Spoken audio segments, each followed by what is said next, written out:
در شهر ترسونزاده امروز 139 مؤسسه تعلیمی فعالیت دارند که از آن 71 مؤسسه تحصیلات میانه عمومی، 31 مؤسسه تحصیلات عمومی اساسی و 23 مؤسسه تحصیلات ابتدایی می باشد.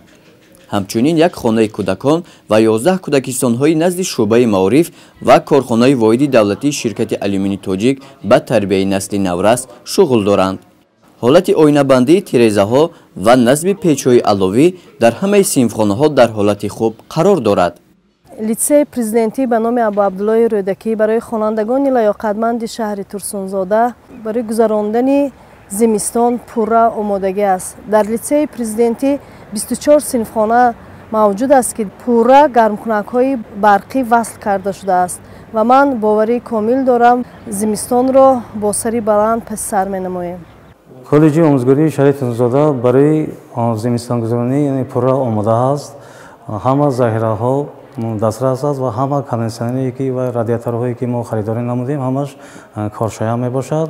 زمستان این سال را به یگان کمبودی پس سر میکنیم.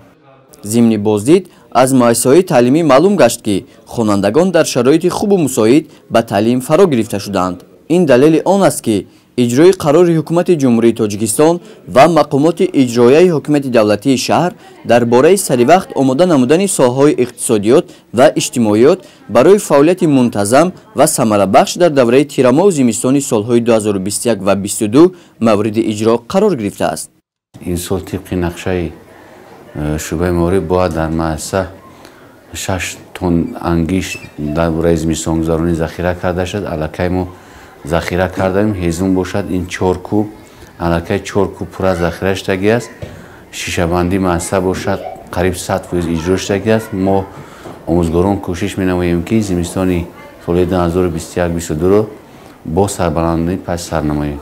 همه صنفخانه‌ها و اتاق‌های کاری با گرمکنک‌های برقی یعنی رادیاتوری تامین می‌باشند.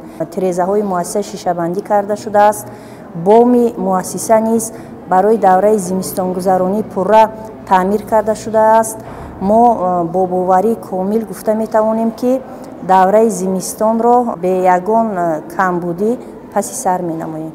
مسئولین مؤسسه‌های تحصیلات میانه عمومی شهر ترسونزاده بیان می‌دارند که در برابر مقامات اجرایی محلی در مورد تعمیر و فراهم آوردن شرایط مساعد برای تحصیل دستگیری پدر و مادران و صاحبکاران محلی به طور دائمی احساس می‌گردد.